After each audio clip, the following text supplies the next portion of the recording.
We are at Mansion House, Clifton. This is the official residence of the Lord Mayor of Bristol. And history has been in the making in Bristol.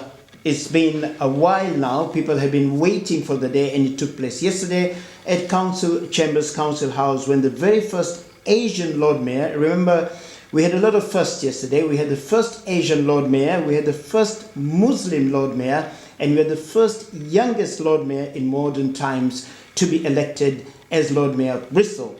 Congratulations, Faruk Choudhury, and welcome to Radio Mast. Thank you for having me. With all the appointment and all the excitement of yesterday, and now that you have kind of settled, mind you, I've said kind of settled in the role today, how do you feel about your new role? It's amazing in a word. It was astonishing. And it's an honor for me to be in this position. What really fascinating to receive lots of good comments from my communities outside. It's a real buzz on the street. And I feel privileged to receive those comments from my community. Yes, it is also a privilege to all the communities, to the BME community and to the wider community, because with the history of Bristol, what was achieved yesterday of having a BME mayor sit as Lord Mayor, I think everybody has accepted and is celebrating with it. Looking back at your history, you started at a very young age as a politician. Just give us a brief of that. My family is always involved with politics. My uncle was the first chairman in Gulafganj Union Parishad. Now they're called Mayor, Gulafganj Purashobha. My family was supporting local schools, post office, and so on. We still support from now on. I have seen politics in my family. I learned politics from my parents, from my uncles. And on my student life, I was representing my college. I was Assistant General Secretary in my college, elected by students. And when I moved, while I was a student, when I moved in 1999 to UK, I still carried on. I joined the party straight after I arrived. And since then, I'm working for the community. That's nice. Now, how do you think you can assist the BME community and the wider community within Bristol in your ceremonial role as Lord Mayor? I am a member of BME, as you know. Yeah. I will encourage, I will be going to different communities. I will represent all communities in Bristol as a figurehead. It's about going to the different communities, bringing their profile to the forefront. As a Lord Mayor, my role would be building the bridges within different communities, listening to different communities, their needs, and those needs. As a Lord Mayor, I will pass to those councillors who are responsible to making decisions. So that's a way of working, bringing the issues and people's need and pour into the decision-making people. It is very important to represent different communities in Bristol. Yes, today, today afternoon, we were covering an event where the elected mayor of Bristol, George Ferguson, was meeting a certain community. And the cry of speaker after speaker in that community was, our funding has been cut. We are struggling, we are almost giving up now. And you as the Lord Mayor, though we know that George Ferguson has the pot with him there as elected mayor, how can you influence, how can you help to work together with George Ferguson so that these communities that are struggling for things that are of priority to the communities are funded or assisted by the council? Absolutely. As a Lord Mayor, I will be going to different communities and I will listen their needs. And one of the needs, as you mentioned, the funding. My job would be to pass this message to the decision-making people so then they can make decision. So important is to listening. People feel our voice is heard someone is listening what we wants to say, and that is very important. And I will be doing the role, and thus working together. Myself as Lord Mayor and George Ferguson as elected mayor and other councillors working together, and that would be my one of the role. That's great. We understand that you wish to promote organ and blood donation, especially amongst the BME community. How will you achieve this? Black ethnic community is the part of the British society. We live here, we work here, we have been living here years, and Britain has years of influence outside the world.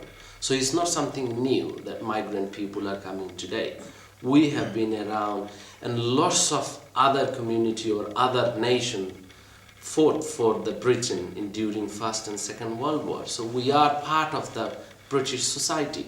And what is really important as a black ethnic community, if I need an organ for myself, for example, I know that fact there is a shortage of the organ.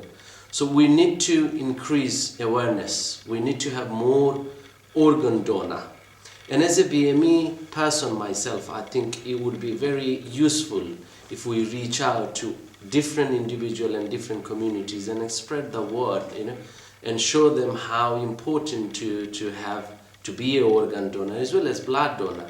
It's overall nationwide shortage, and especially amongst BME communities, it is disproportionately low amongst black ethnic community, but we can do more.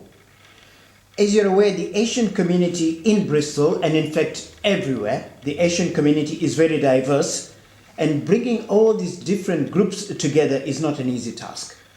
How do you see yourself promoting community cohesion and bridging the many different Asian cultures and faiths? Again, that's building the bridges, and that would be my one of the role. I will be going to different, yes, there are different community has different needs, different community has different identity, but what unique amongst all different communities is that we all are British. That is unique. We are British. Yes. And when we are out there, we are identified as British. And that is important. To be British, work for the society, look after the society, and that's what that message I will be working. And how do you hope to integrate the Asian community with the wider Bristol community? Because you see, the Asian community shies away from the other communities. Absolutely. Yeah. The Asian community are long-established community in Britain. It's not new community. Yes, they have been third, fourth, fifth generation in Britain.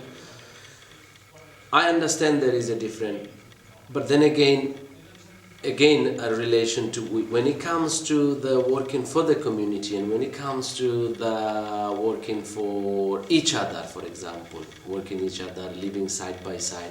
Again, we are British. Is building the bridges, and that would be my job, to going different communities and building the bridges within the communities. Healthy eating is a major problem today all across the world, especially in all communities, especially with the Asian communities, because our style of cooking, too much oils, too much masala, too much ghee. As Lord Mayor, you'll be attending many ceremonies and functions and enjoying many fine dining experiences. How will you get the healthy eating message across our community? I know NHS doing great job on this healthy eating awareness, and wherever possible I will promote the message, and I have to do myself first, and I started running myself. That's very, very good, because that's very, very important, because when you ask an Asian person about going into exercising, walking, running, it's sometimes, not all of them, I don't want to be taken wrong, it's like a foreign language, and the foods are so oily, so fatty, and we need to get out of that, and I think you'll play a great role. You looking slim and good, yeah? I can play a great role, yes, and media can play as well. Yes. Media can pass that message across the community, because media is the very strong messenger Yes, of messages. We feel that this is a very proud moment in Bristol history for the Bangladeshi community, for the Muslim community, for the Asian community, as well as the greater community. Much has been made, and rightly, of the fact that you are Bristol's first Asian Lord Mayor. How will you serve all the communities equally on a common platform? As a black ethnic minority, it is a privilege to be in this position. It is a great honor. And I can see the people are proud. And one of the tasks would be for me to reach every community, different communities. I will be going to different communities. And that's where the building the bridges come, kick in. And I will be doing the same things. Your predecessor, Councillor, who is now Deputy Mayor, Peter Main, was branded by the ethnic community, and I believe the wider community as well, as the Lord Mayor that would not turn down an appearance if at all possible. And I'll add one more line. He will spend time and be patient. I had an experience with him. I got late for a Sri Lankan New Year function because I lost the directions to where it was happening in St. George. And he was getting into the car to go away. When I arrived, said, "Oh, Mast, you're late." I said, "I'm sorry, Your Lordship, I'm late. I'll go back in and let's take all the shots again." He has set the bar. Even yesterday during the inauguration, speaker after speaker said he has set the bar. What should we expect from you, Lord Mayor? I pay my tribute to Councillor Peter Main. He has done a wonderful job for Bristol. I respect him. I pay my tribute, and I thanked him yesterday for the great year he has done for the city as first citizen. I will be following exactly the same footstep as he has done. Thank you.